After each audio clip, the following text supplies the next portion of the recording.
ललित नारायण मिथिला विश्वविद्यालय के कुलपति प्रोफेसर संजय कुमार चौधरी ने स्थानीय जुबली हॉल में की प्रेस वार्ता।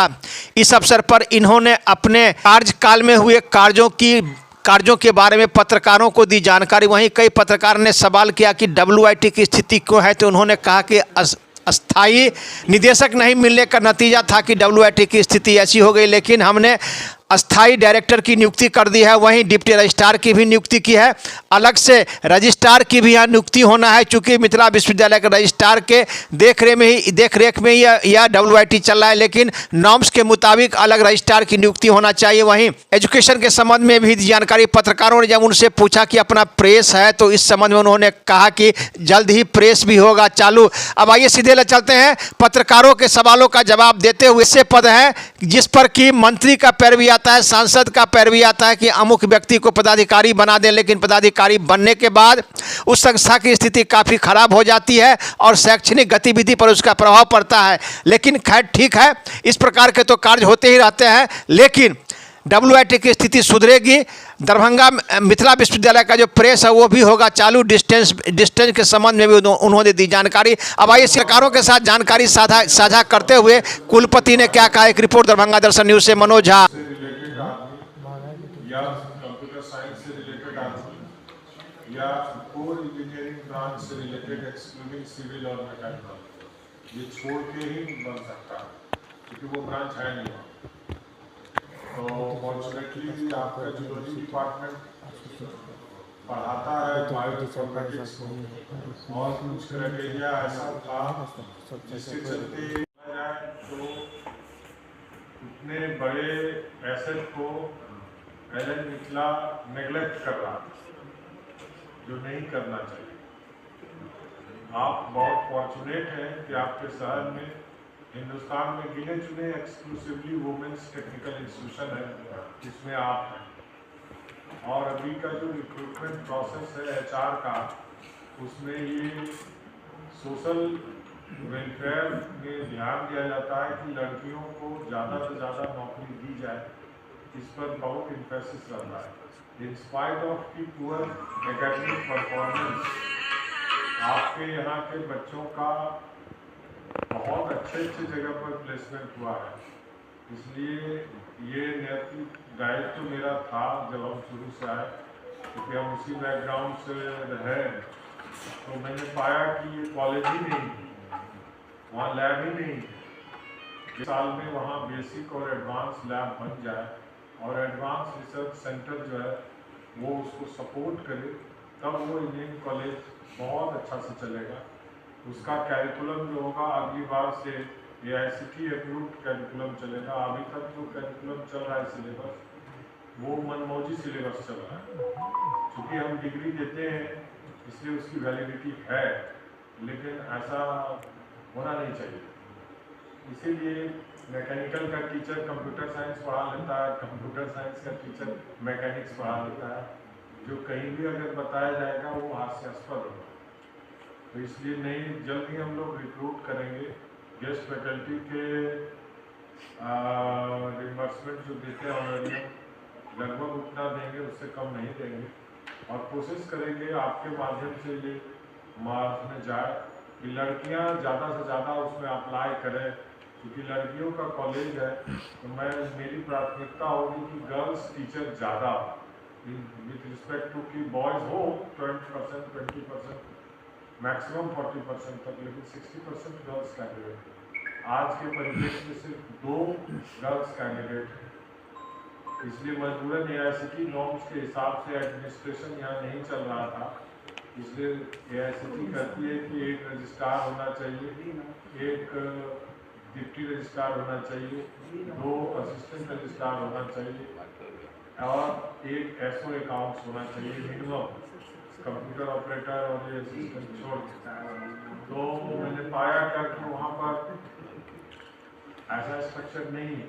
रजिस्ट्रार तो यूनिवर्सिटी का रजिस्ट्रार और उस पर एक्ट करेगा, तो उसको सपोर्ट करने के लिए हम लोगों ने डिप्टी रजिस्ट्रार को दिया, इसलिए कि वो सब फाइल अगर मांगना होता था तो किसी लैब इंस्ट्रक्टर या प्रोग्रामर से फाइल मंगा जाता था, जिसका प्राइम ड्यूटी है पढ़ाना। वो वहाँ पर अपना टाइम पास फाइल देख के कर रहा है। तो कॉलेज उससे सिक हो सकता है।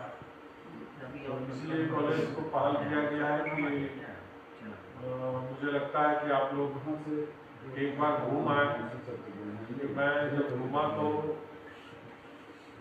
आया कि आपका ये जो हॉल है इससे बड़ा वहाँ पर हॉल है। आप गए हैं WIT की नहीं बहुत लोग गए? सर फैकल्टी का क्या स्थिति है सर? फैकल्टी की स्थिति आज के डेट में तो पार्ट टाइम है, लेकिन एडवर्टाइजमेंट मैंने पिछले 8 महीने से अप्रूवल दिया हुआ था। पिछले वाले जो डायरेक्टर साहब थे वो स्लीपिंग डायरेक्टर थे। स्लीपिंग डायरेक्टर का मतलब समझ सकते हैं। तो कोई भी काम भूलने पर हाँ सब फाइल लेकर आ रहा। असल नुकसान स्टूडेंट्स को हुआ, दैट हर्ट मी, वो मुझे बहुत तकलीफ हुआ है। जिम्मेवारी लेने के लिए लोग आगे आगे दौड़ के आते हैं और जिम्मेवारी पैरवी करा के मांगते हैं। सांसद से पैरवी कराते हैं, मंत्री से पैरवी कराते हैं कि हमको डायरेक्टर रहने दिया जाएगा, डायरेक्टर बना दिया जाए। लेकिन हम वाइस चांसलर के एक्ट बनाएं और काम ही नहीं करें, तो मेरी माता मेरे नज़र में तो मैं नहीं कुछ समझता हूँ।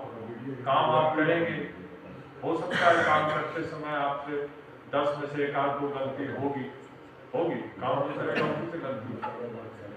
तो लेकिन अब क्योंकि नए डायरेक्टर आए हैं वो फुल टाइम है और हम वहाँ पर बोल के आए हैं कि 1 सप्ताह के अंदर में वैकेंसी आ जानी चाहिए, सो दैट कि we may recruit good teachers.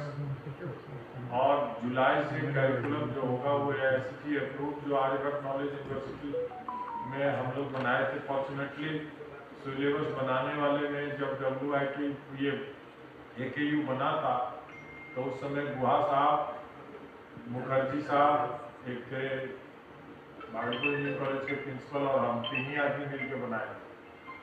तो फॉर्चुनेटली हम उसी सिलेबस को याद आया कि इसको इन्वॉल्व किया जाए, तभी स्टूडेंट पर भी थोड़ा प्रेशर पड़ेगा और टीचर को भी पढ़ाने के अलावा दूसरे काम में फुर्सत नहीं हो।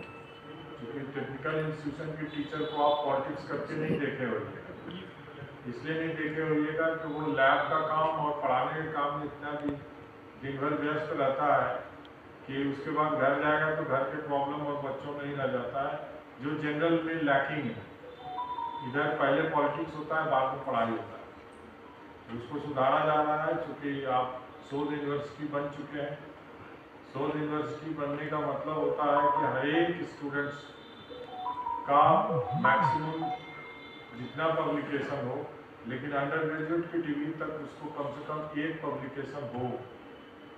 ये बहुत बड़ा चैलेंज है यहाँ के टीचर के लिए कि टीचर जब 3 इयर्स कोर्स पढ़ा के फाइनल ईयर 4 ईयर में जो जाएगा, जिसको निकालना आएगा नहीं, हम मोमेंट ऑफ इनर्शिया काउंट नहीं कर सकते हैं, तो हम फिजिक्स से गोल्ड मेडलिस्ट होने का हमको कोई फायदा नहीं।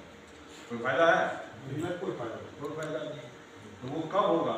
जब पुराने स्ट्रक्चर को आप लोग रिटायर कर गए हैं, तो आप आउटसोर्स के माध्यम से देने के लिए मैंने कहा है। इससे एम्प्लॉयमेंट भी बढ़ेगा।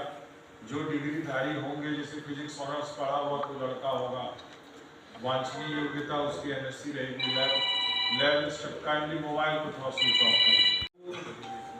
नए बच्चे लैब करना जानने लगे, एटलीस्ट लिस्ट काउंट तो जाने।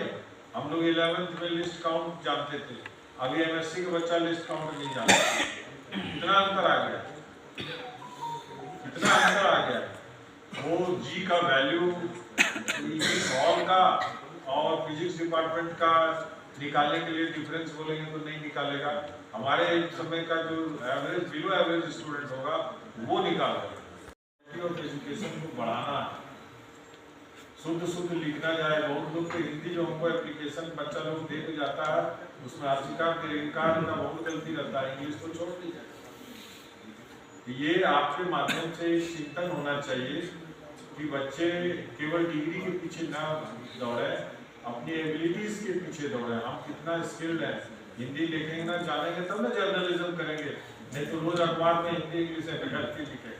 लिखता ही नहीं होगा, अगर कंप्यूटर उसको हर शिकार में गलती कर देगा तो वो पकड़ भी नहीं पाएगा कि कंप्यूटर सही दे रहा है कि गलत।